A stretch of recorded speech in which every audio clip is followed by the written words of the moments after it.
घरगुती गॅस सिलेंडरच्या दरवाढीच्या निषेधार्थ शरद पवारांच्या राष्ट्रवादी काँग्रेस पक्षाने ठाण्यात जोरदार आंदोलन केले।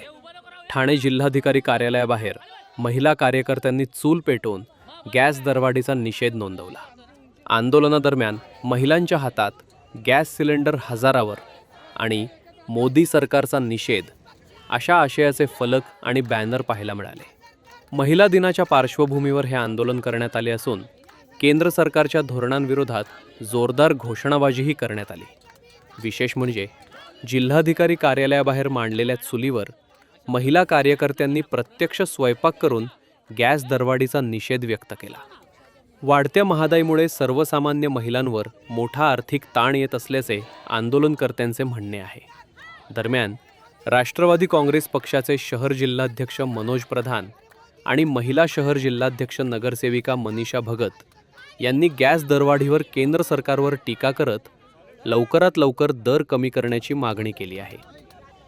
पाहायला मिळते गृहिणींचा जो काही आर्थिक बजेट आहे तो कोलमडताना पाहायला मिळतो, कारण गॅस सिलेंडर जो आहे तो महागलेला आहे। उद्या महिला दिन आहे आणि या महिला दिनीच्या एक दिवस आधीच या महिलांना परत खड्ड्यात घालण्याचं काम या केंद्र शासनाने केलेलं आहे। आज घरगुती गॅस 60 रुपयांनी महागला आहे आणि कमर्शियल गॅस 118 रुपयांनी। म्हणजे तुम्ही म्हटलं तसं की आज 5-6 दिवस झालेत या इराण वॉरला आणि ऑलरेडी आपले पुरी साहेब जे आपले मंत्री आहेत ते म्हणतात की आमच्याकडे मुबलक साठा आहे। मग जो तुमच्याकडे मुबलक साठा आहे मग आमच्या महिलांना गृहिणींना खड्ड्यात का तुम्ही घालत आहे? आणि आज 5 दिवसानंतर जर तुम्ही भाव वाढ करत असाल तर येणारं जर हे युद्ध महिना 2 महिना चाललं तर भाववाढ काय होईल, याचे परिणाम काय होणार हे यामुळे दिसून येत आहे।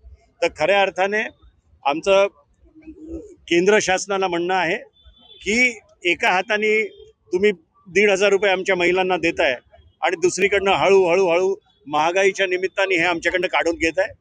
त्याचा निषेध करायला, त्याच्या विरोधात आज आम्ही आलेलो आहे।